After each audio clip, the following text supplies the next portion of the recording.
Queridos irmãos, queridas irmãs, boa noite. Que a paz e a bênção de Jesus esteja presente nos nossos corações, ampliando as nossas visões, os nossos ensinamentos do Evangelho de Jesus, tão importante na condução de nossas vidas, da nossa existência, aliado à doutrina dos Espíritos, nos trazer as propostas e os objetivos que Deus, nosso Pai, nosso Senhor e Criador, tem para cada um de nós. Todos nós, no universo de Deus, nosso Pai, somos espíritos importantes. Temos uma missão a ser cumprida, um trabalho a ser elaborado, e para isso nós precisamos saber realmente quais são as nossas responsabilidades, os nossos compromissos e os nossos comprometimentos. Para nós é uma alegria podermos estar reunidos para refletirmos sobre a coragem, a fé e a transformação. Jesus, nosso Mestre, quando aqui esteve há 2000 anos passado, trouxe-nos uma proposta de transformação. Até aquela época, ninguém havia ainda falado sobre justiça, amor e caridade.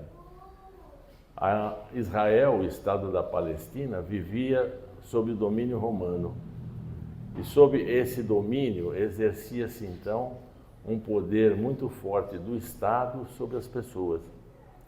E os ensinamentos que eram pregados naquela época não eram aqueles que Jesus trazia na sua revelação, nos seus ensinamentos. Eram outras propostas, outras instruções, outros ensinamentos.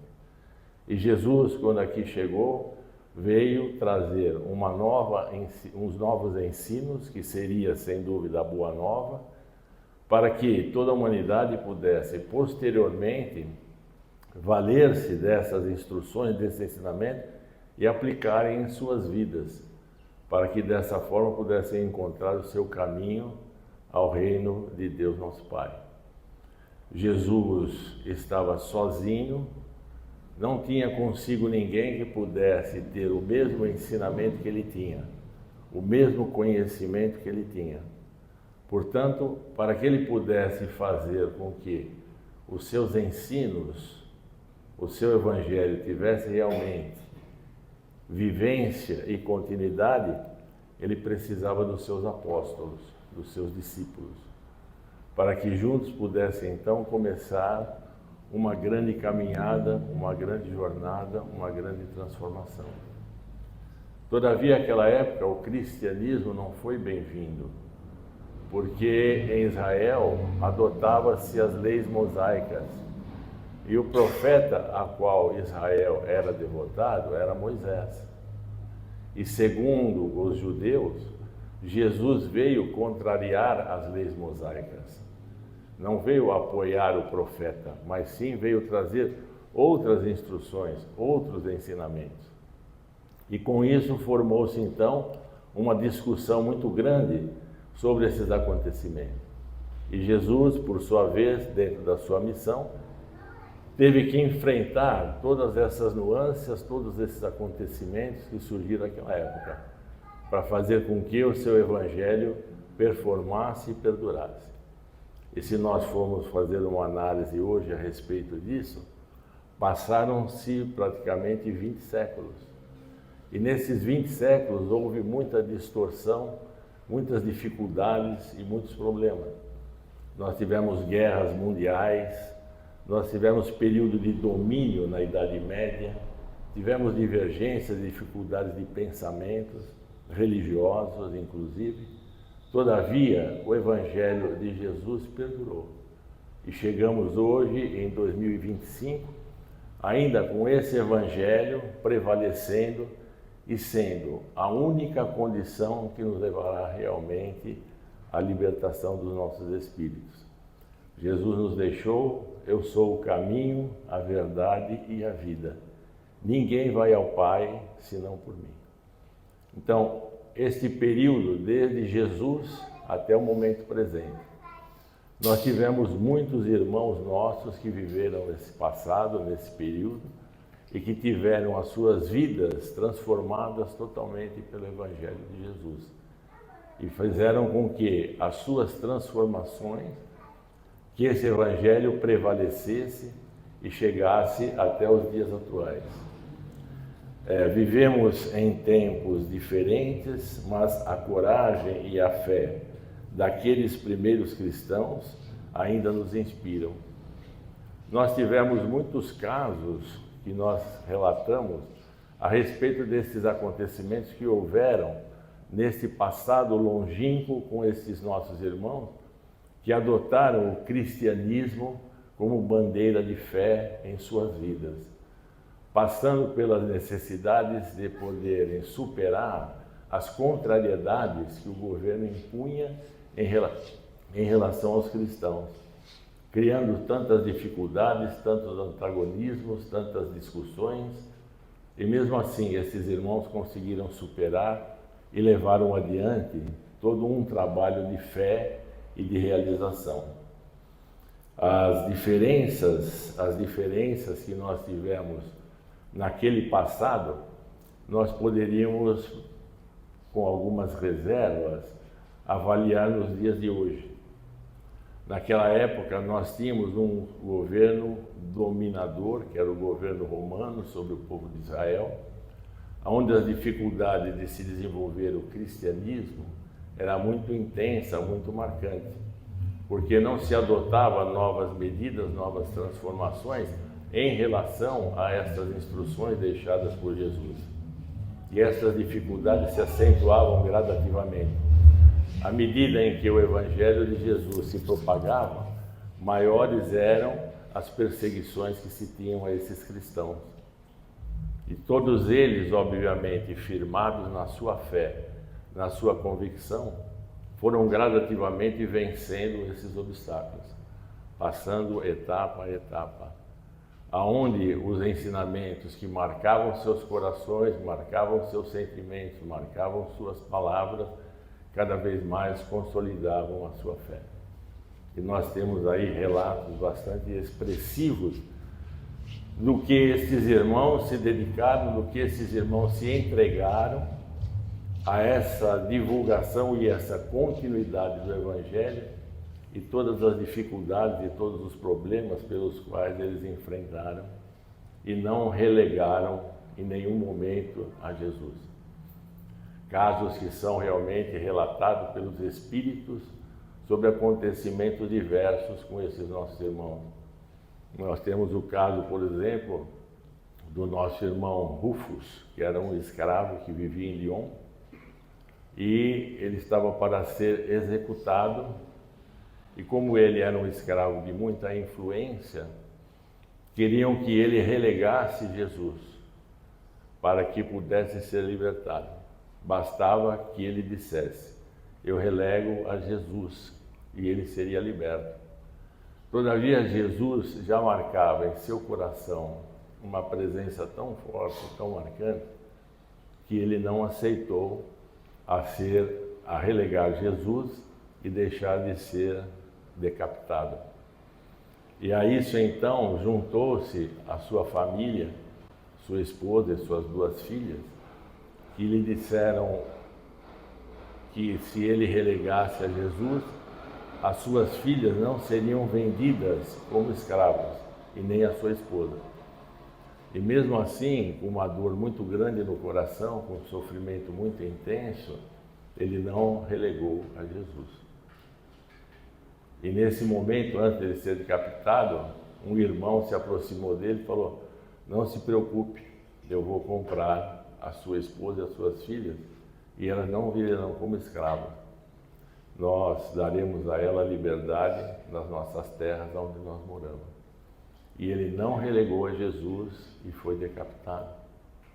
Nós temos outro caso também, narrado no livro Há 2000 anos, por Chico Xavier, por psicografia de Chico Xavier, pela inspiração do Espírito Emmanuel, no caso de Lívia, esposa de Públio Lentulus, um senador romano, que, ao ser confundida com uma escrava numa pregação num local onde era ouvido o Evangelho de Jesus, foi encaminhada então para uma prisão. E nessa prisão, Lívia foi encaminhada para as arenas de Roma para ser devorada, né, pelos leões, que era uma atração que se tinha em Roma naquele tempo, aonde os cristãos eram jogados na arena para servir até de atração para os demais romanos que estavam naquele local. E ela teria que, obviamente, também, como Rufus, mudar o seu pensamento, dizer que ela relegava Jesus e que ela negava o seu cristianismo. Mas ela não fez. Ela manteve a sua fé, manteve a sua perseverança, manteve a sua decisão. E foi então levada à arena e nela foi devorada pelos leões. E outros tantos casos, como o de Eusênio, por exemplo, um cristão que se escondeu, fugiu, porque sabia que seria apedrejado, e nesse momento prenderam a sua família, e toda a sua família ficou sob refém, e se ele, Eusênio, não voltasse, a sua família seria então morta e executada em nome do Império Romano. E isso acontecendo, obviamente, Eusênio se entregou. E também, se ele relegasse a Jesus, com certeza ele seria então liberto e não seria sacrificado. Mas Eusênio também não aceitou. Eusênio manteve-se firme no Evangelho de Jesus, no seu cristianismo, e não negou a Jesus. E então Eusênio foi decapitado em função dessa sua insistência, dessa sua decisão. Então, são muitas as histórias dos nossos irmãos do passado que foram perseguidos pelos judeus, pelos romanos, para que negassem o Evangelho de Jesus, que não permitissem que o Evangelho de Jesus prosperasse e tivesse continuidade. Mas a fé, a determinação e o empenho desses irmãos eram tão grande, tão intensa, que nada, absolutamente nada, os demovia dessa fé. Nada os demovia desse conhecimento, desse entendimento e dessa vivência desse Evangelho de Jesus. No século I, o Império Romano dominava grande parte do mundo conhecido. Suas cidades eram marcadas por templos, idolatrias e leis rígidas. Nesse contexto, o cristianismo surgiu com uma mensagem de amor, fraternidade e caridade. A mensagem de Jesus era essa: amor, fraternidade e caridade. Ama teu próximo como a ti mesmo. Não fazes ao teu semelhante o que não gostaria que ele te fizesse. Perdoai os vossos inimigos. Esses ensinamentos para o povo judeu não era um ensinamento que vinha de encontro com as leis mosaicas. Como eu vou perdoar o meu inimigo? Em que circunstância eu posso perdoar o meu inimigo? Mas o Evangelho de Jesus tinha nas suas bases as instruções que hoje nós conhecemos, que são as informações dos Espíritos. Se eu não perdoar o meu inimigo, se eu não compreender e entender a necessidade do meu semelhante, como que eu poderei vencer os obstáculos dessa existência e atingir o reino de Deus? Para eu chegar ao reino de Deus, eu preciso ter o meu espírito purificado e totalmente límpido de qualquer mágoa, de qualquer ressentimento, de qualquer tristeza, de qualquer desentendimento. Então, o caminho que me levará ao reino de Deus é exatamente esse, que segue o Evangelho do Cristo e que a doutrina espírita nos mostra através da purificação, da lapidação dos nossos espíritos através das vidas sucessivas. Então, este é o conjunto de informações que nós espíritas temos hoje.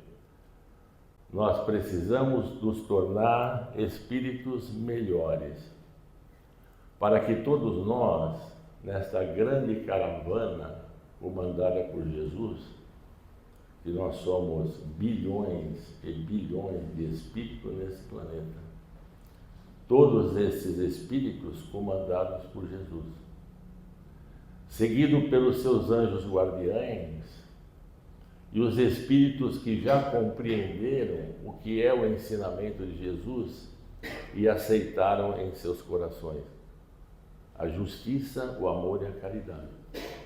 Então, todos esses irmãos que nos assistem, que nos orientam, que nos instruem, seguido destes irmãos que já conhecem o Evangelho de Jesus, que já o trazem no seu pensamento, no seu sentimento, na sua vida, seguido por aqueles que ainda nem sequer conhecem o Evangelho de Jesus, que não têm a menor noção do que é o cristianismo, do que é o amor, do que é a caridade, do que é a fraternidade.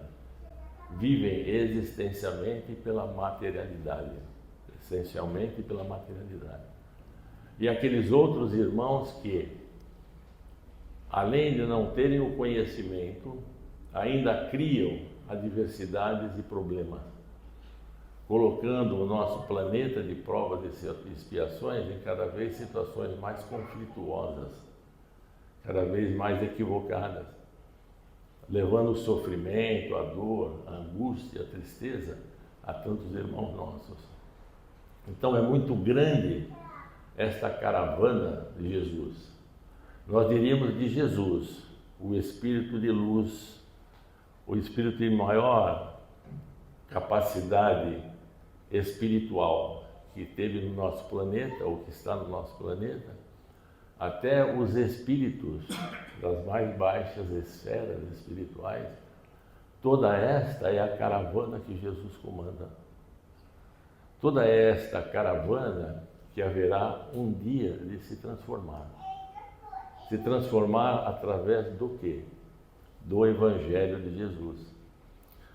E grandes foram os sacrifícios destes irmãos no passado, que se colocaram à disposição do Cristo para fazer com que este Evangelho perdurasse por toda a eternidade. Então, como nós dissemos, atravessamos tempos muito difíceis, momentos muito críticos no nosso planeta. Este Evangelho poderia ter desaparecido, poderia ter sumido. Ele chegou aqui no Ocidente, aqui para nós, nas Américas, recentemente, há coisa de 500 anos, através dos jesuítas e desses que vieram no descobrimento das Américas. Esteve na Europa, esteve na Ásia, em tempos de maior divulgação. Todavia, ele poderia ter realmente desaparecido, esse Evangelho, não se falasse mais nele. E quais foram as circunstâncias e as condições que nós temos esse Evangelho vivo até hoje, depois de 2000 anos? Porque exatamente as pessoas que ouviram o Evangelho de Jesus deram continuidade a esse trabalho. Todos os irmãos que leram e que refletiram sobre o Evangelho de Jesus buscam, obviamente, a sua transformação, a sua modificação. Porque se não houver essa transformação, e se nós não tivermos um parâmetro para nos delinearmos sobre o que precisamos fazer, como precisamos fazer, qual seria o sentido da nossa existência? Estaríamos aqui vivendo exclusivamente para usufruto dos interesses, valores, desejos materiais?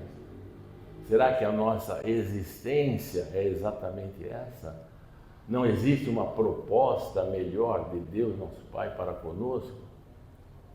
Nós vemos hoje que o nosso universo foi expandido através das novas tecnologias da astronomia com o telescópio James Webb, que até então nós falávamos em 200 bilhões de galáxias.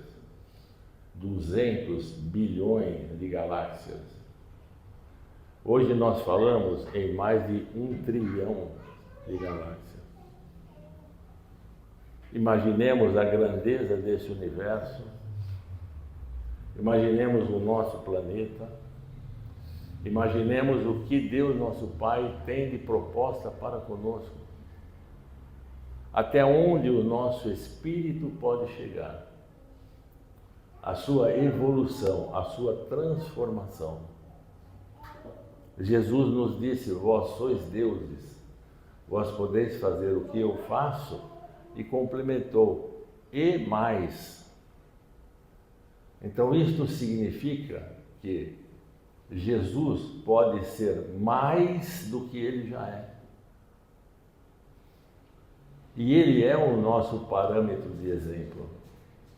E ele nos deixou as lições que nós precisamos seguir para que possamos complementar essa obra. E é possível se transformarmos nessa intensidade, nessa necessidade, nessa condição? Sim, é possível. Porque nós temos um exemplo no cristianismo, que é o exemplo de maior evidência, que foi a transformação de Saulo de Tarso às portas de Damasco. Saulo de Tarso era um judeu, defensor da Torá, profundo conhecedor das leis judaicas, e Saulo de Tarso perseguia os cristãos. Saulo de Tarso tinha verdadeira aversão pelos cristãos. E ele os perseguia de forma dolosa. Buscava-os para a execução. E a execução naquela época era o apedrejamento. Então, quando ele condenava os cristãos, ele assinava a sentença de morte, porque tem esse poder que Roma tinha dado a ele, esse cristão era imediatamente apedrejado, até a morte. E Saulo fez isso, segundo as instruções dos Espíritos, a mais de 30 cristãos. Morreram sob a égide do seu mando, do seu comando. Tanto que os seus próprios soldados às vezes falavam: mas essas pessoas não são assassinos, não são delinquentes, não são ladrões, porque Roma condenava o apedrejamento aqueles que tinham realmente atitudes contra a sociedade. Mas esses cristãos não têm. E por qual razão existe essa condenação de tal veemência, de tal marcação sobre esses irmãos? E assim o fez, até que num determinado momento, às portas de Damasco, como no narro dos Espíritos também, ele se viu frente a Jesus. E aí veio aquela célebre frase, né? Saulo, Saulo, por que me persegues? Porque perseguindo os cristãos, estaria perseguindo a Jesus. E nesse momento intensificou-se tanto a luz de Jesus que Saulo cegou-se, ficou cego. E ele estava indo para Damasco exatamente para se encontrar com Ananias. Ananias era um cristão que tinha instruído a sua esposa, Abigail, a mudar os seus pensamentos e a viver pelo Cristo e para o Cristo. E antes dele chegar a Ananias, que era também já sentenciado à morte por Saulo, ele então teve essa visão com Jesus. E essa visão então fez com que ele ficasse cego e fosse exatamente conduzido a um local em Damasco, onde posteriormente Ananias lhe traria a recuperação da sua visão. aquele mesmo ao qual ele queria condenar pelo apedrejamento, foi quem lhe restituiu a visão. A partir daí, então, dessa visão com Jesus, dessa aparição, Saulo, então, transformou-se em Paulo, Paulo de Tarso, aquele que deixou todas as suas epístolas, todas as suas informações, um dos grandes divulgadores da doutrina do Cristo. E a partir dali, então, Paulo passou a simplesmente só fazer a caridade. Ele era muito bem posicionado social e financeiramente, mas ele abandonou absolutamente tudo. Tudo, e como Jesus vestiu uma túnica e uma sandália. E por todas as regiões aonde ele passou pregando o Evangelho de Jesus, ele o fazia sem nenhum dinheiro. Como Jesus, né? Jesus também transitava por todo o estado de Israel, né, a Palestina, e também não tinha dinheiro algum. Jesus se alimentava dos favores que lhe eram feitos, ou de frutas silvestres, como damasco, por exemplo, que tinha muito na região. Mas entregou-se, então, Paulo exclusivamente a fazer a caridade. Então, vejamos o que é de bastante marcante nestas instruções. A fidelidade a Jesus, o amor que Jesus transportou ao coração destes irmãos que entregaram as suas vidas ao Cristo. Apedrejamento, crucificação, fogueira, tudo aquilo quanto se falava a respeito do conhecimento e do entendimento de Jesus era exatamente a sua morte, a sua crucificação. Esses irmãos, com certeza, passaram por todo esse processo, por todo esse sofrimento, porque os ensinamentos de Jesus haviam de prevalecer e poderia ter sido erradicado se todos aqueles que, ante a morte, a entrega do corpo numa arena, a serem devorados pelos leões, quem de nós, de sã consciência, aceitaria isso hoje? Quem de sã consciência entregaria sua vida pela continuidade do Evangelho de Jesus? Quem se submeteria a um apedrejamento? Quem se submeteria a uma crucificação? Quem se submeteria a uma fogueira? Só que hoje nós evoluímos, obviamente. Então não há necessidade, as exigências hoje não são mais essas. As exigências hoje é a compreensão, é o entendimento. Aquilo que a doutrina espírita nos traz como parâmetro de instrução. A minha evolução se dará de conformidade com aquilo que eu possa me haver, me entender, me conviver com o meu semelhante. O fruto da nossa evolução é o nosso próximo. Ninguém vive sem ninguém. E ninguém vive para si. Nós vivemos em função das necessidades do nosso próximo.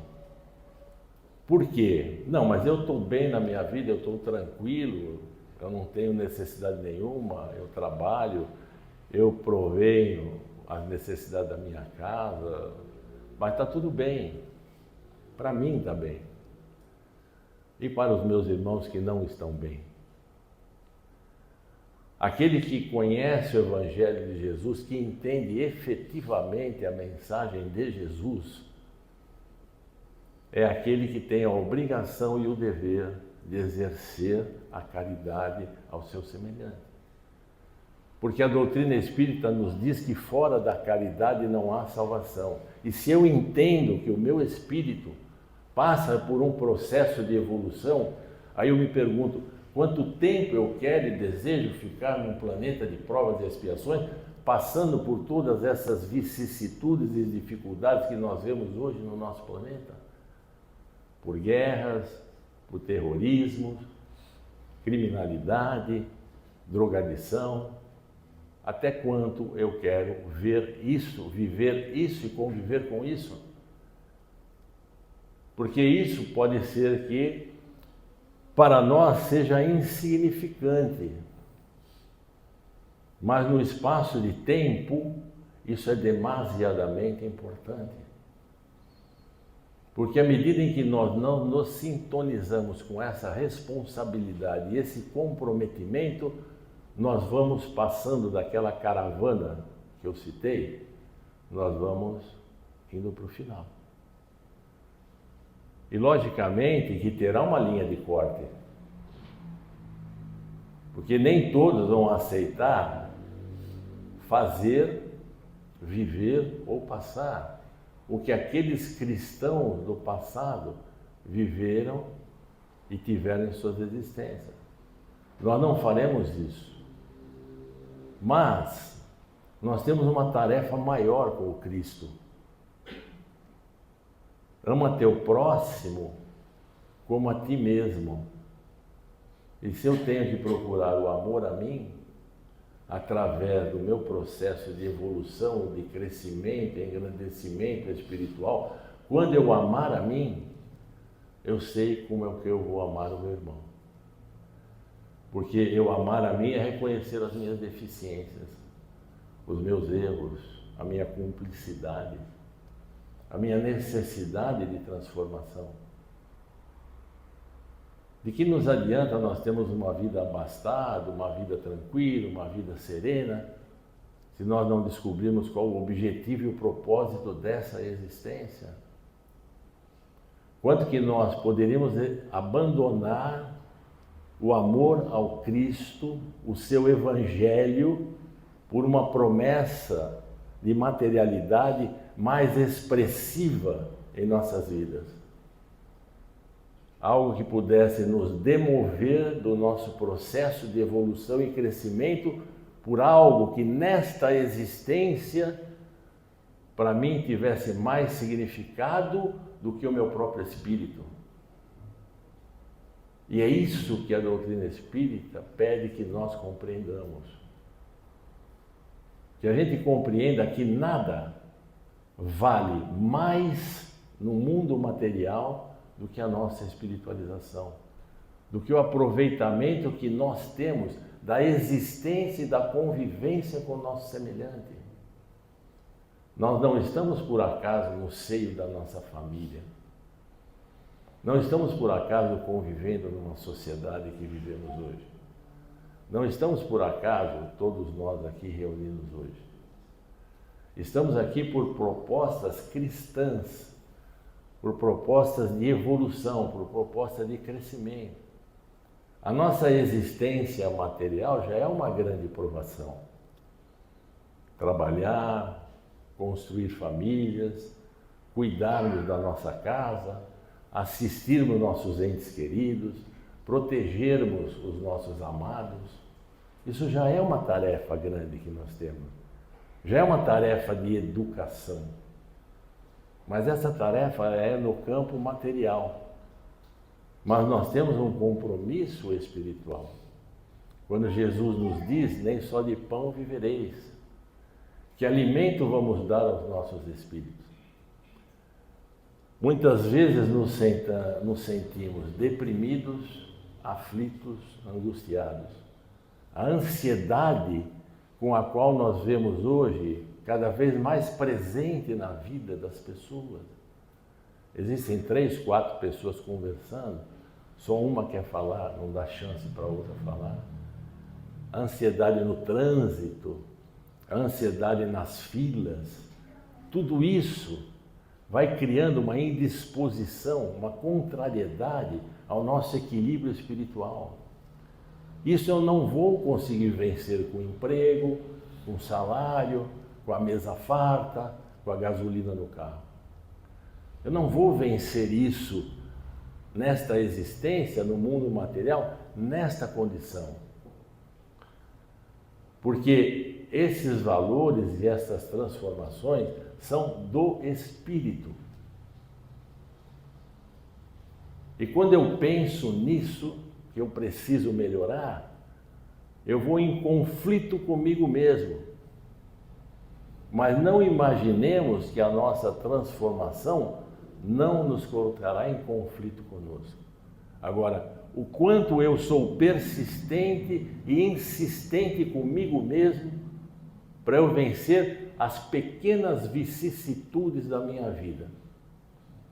Não estou falando nem em grandes transformações, que muitas vezes a gente até se propõe, né?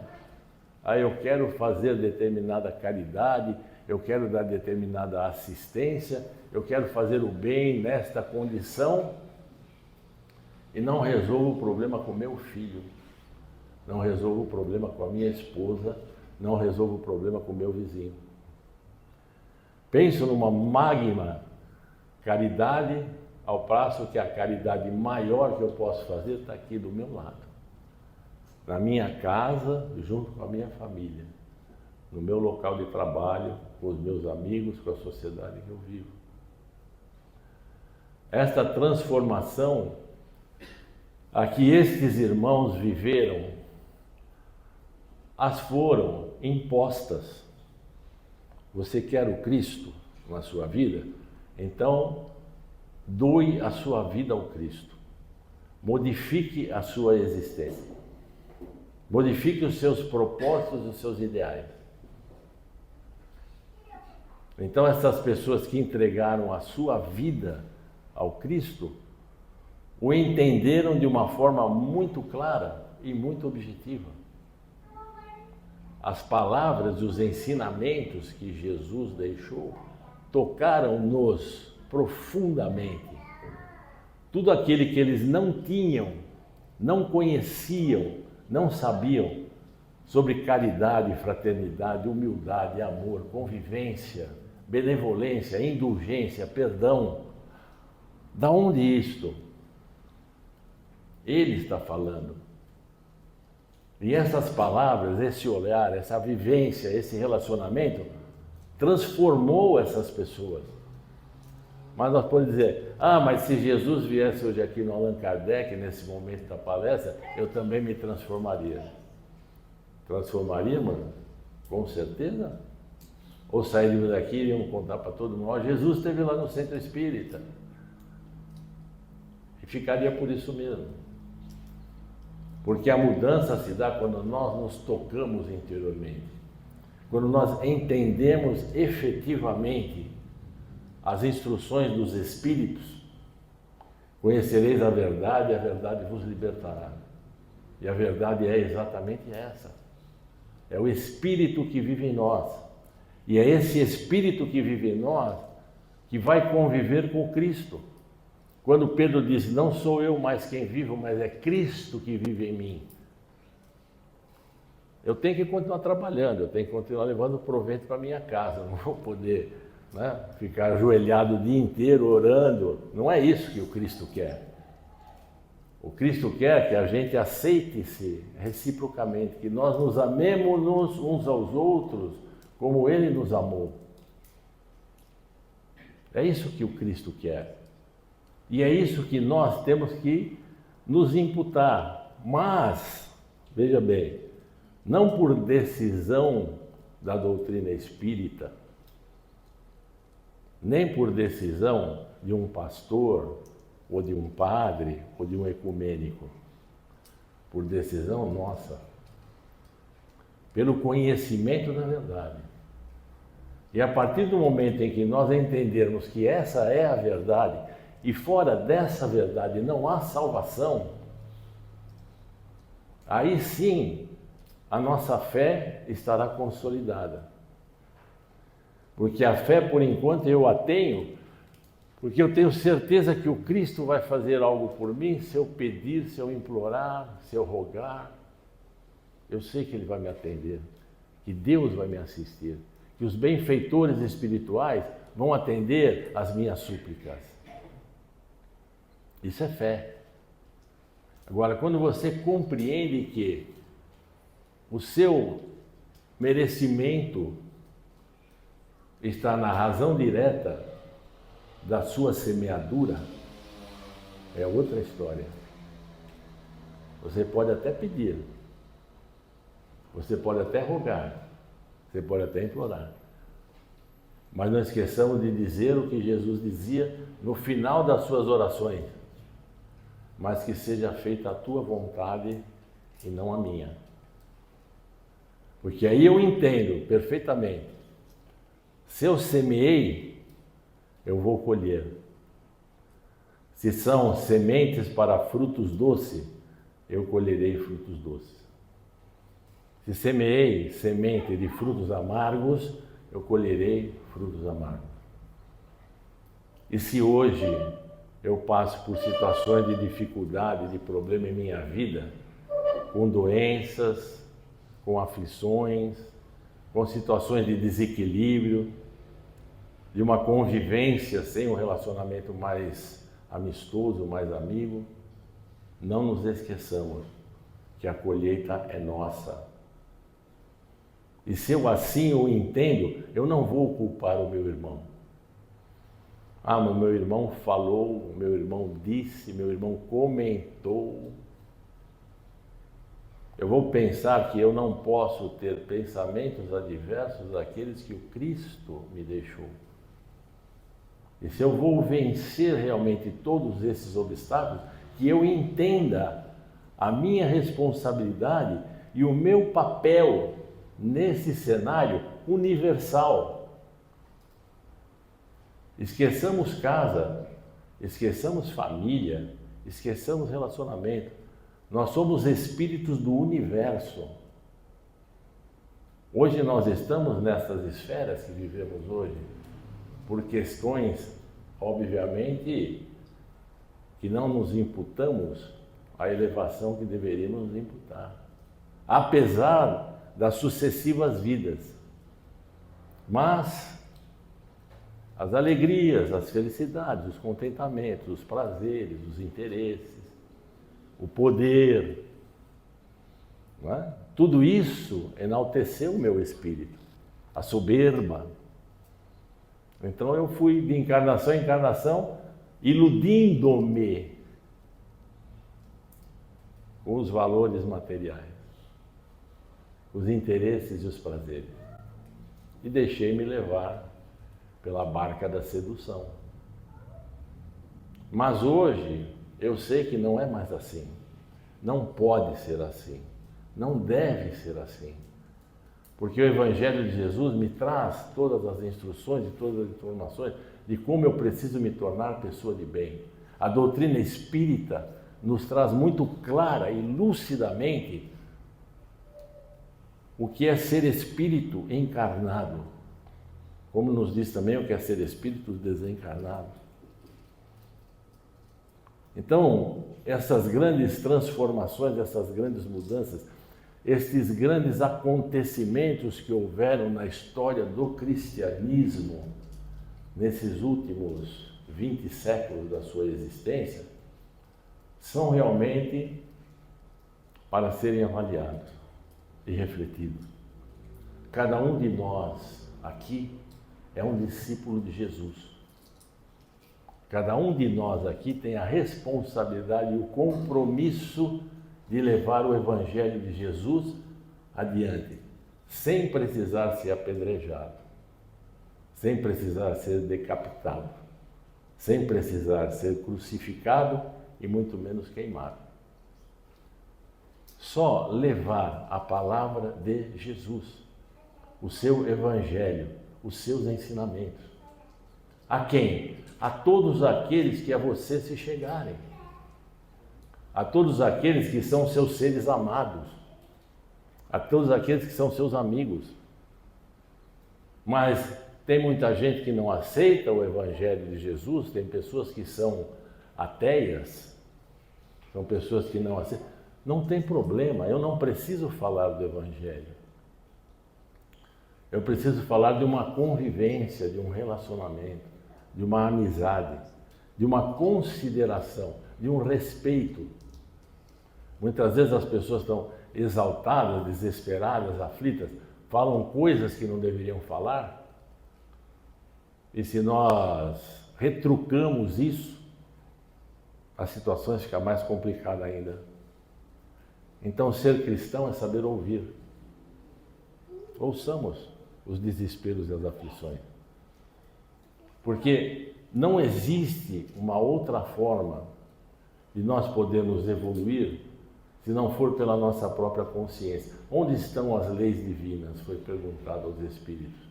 Na consciência de cada um. Então não tem como. Eu também não adianta eu querer me impor uma transformação de hoje para amanhã. Não vai ser. Não vai ser. Porque essa transformação exige conscientização do que é o amor. O amor que Jesus deixou para nós. Esse amor de compreensão, de entendimento, de sofrer a dor do meu irmão. Jesus sofria a dor das pessoas. E quando lhe era permitido, ele efetivava a cura. Efetivava a limpeza dos leprosos, a visão aos cegos, o caminhar do paralítico, quando lhe era possível, porque Jesus não podia contrariar as leis divinas. Se aquilo era uma expiação, ele não podia fazer nada. Era uma expiação, o Espírito tinha pedido. Veja o que são as leis divinas. São imutáveis, irrevogáveis, irretratáveis.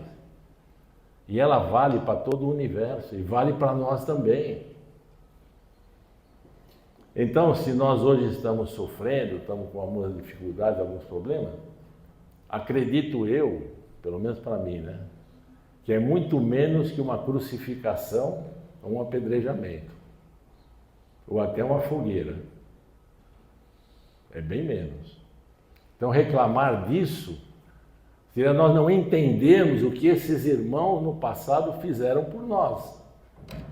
Seria desvalorizar essa condição que eles se entregaram. Ah, eu estou com uma dor na perna, Deus não me ajuda, porque... Saibamos passar pelas nossas necessidades provatórias, assim como esses irmãos passaram as suas necessidades provatórias em nome do Cristo. Mas eu vou passar minha necessidade provatória para a minha elevação. E quando eu confirmo essa compreensão, esse entendimento, eu estou então entendendo o Evangelho de Jesus e estou contribuindo para que esse Evangelho perdure. Porque eu não vou me queixar mais. E quando eu não me queixo, eu não atraio fluidos negativos, eu não mudo o comportamento até daquelas pessoas que estão ao meu lado. Porque muitas vezes eu reclamo, acho que eu estou reclamando só para mim, não, mas você está interferindo na vida das pessoas que convivem com você. Então, entendermos todos esses acontecimentos, né, que houveram no passado, e que perdurou-se o cristianismo até hoje. O cristianismo vai ter mais 20 séculos de existência, tomando como base o que foi no passado. Lógico que ele vai ser eterno.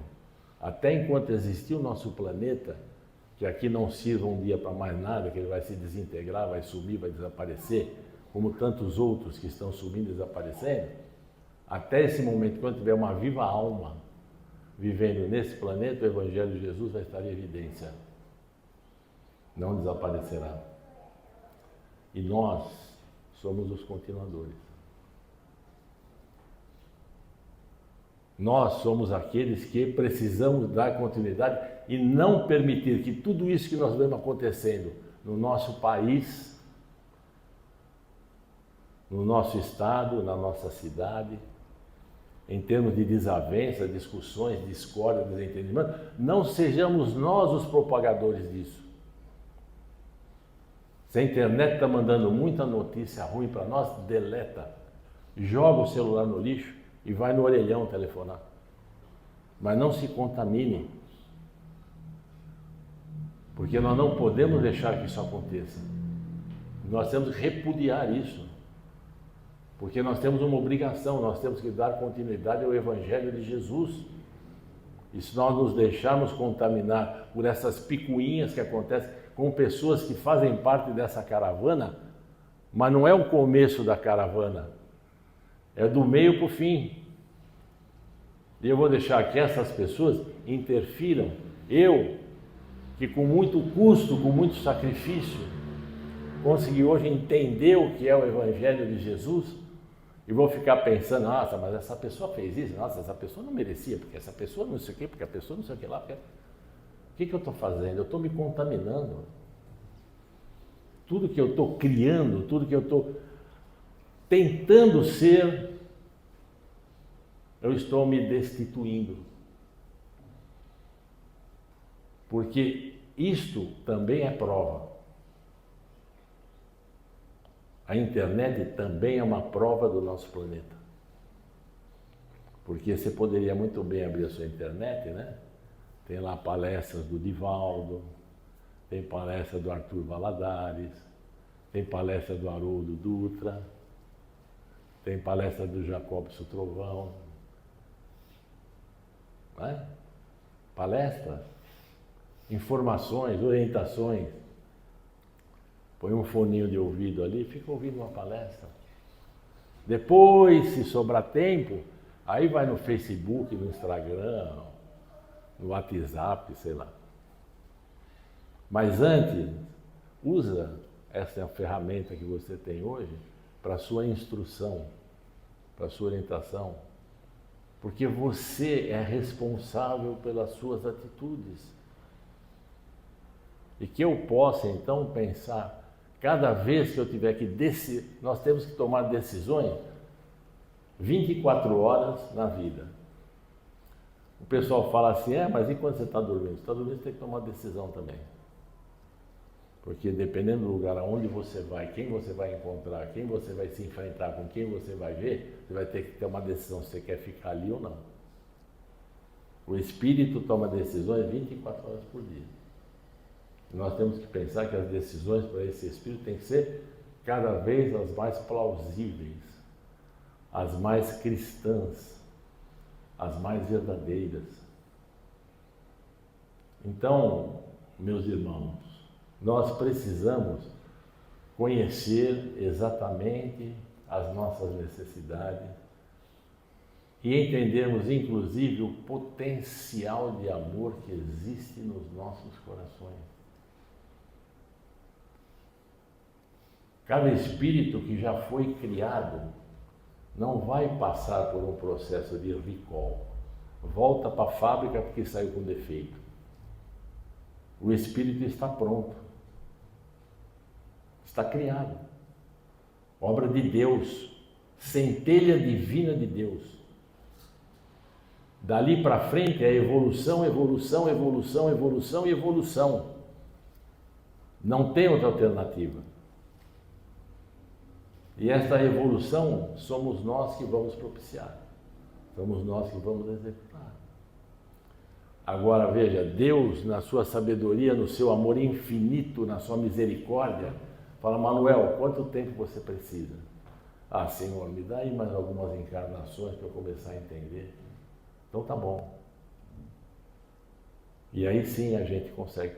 Porque se não fosse assim, nós jamais poderíamos falar em justiça divina. Não teria como. Porque todos nós fomos criados simples e ignorantes. Cada um tomou o rumo que quis na sua existência. Cada um fez o que quis. Livre-arbítrio imperativo. Só que nós estamos fazendo isso aqui. Chegar um momento nós temos que fazer isso aqui, ó. E nos encontrar com Cristo. Temos que nos encontrar com o Cristo. Não existe outro caminho. Ah, é difícil mudar? É difícil, mas não é impossível.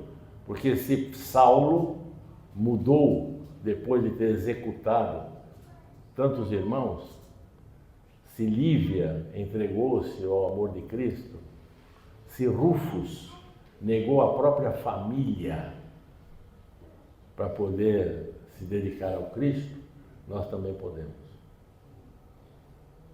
Se Chico fez o que fez, nós também podemos fazer. Agora, não nos abatamos diante de tanta responsabilidade, né? Ele fala assim, eu vou na palestra, mas o Manuel falou que é tanta responsabilidade. Mas Deus nos conhece, Ele conhece cada um de nós individualmente. Se eu me apresentar nesse instante a Deus, Ele sabe quem eu sou. O que eu penso, o que eu sinto, o que eu falo. Ele sabe, Jesus sabe. Então o que eu tenho que fazer, com que os meus pensamentos e os meus sentimentos, as minhas palavras, as minhas ações, elas cada vez mais se conjuguem com a de Jesus. Vai demorar mais tempo? Pô, até quanto tempo vai demorar?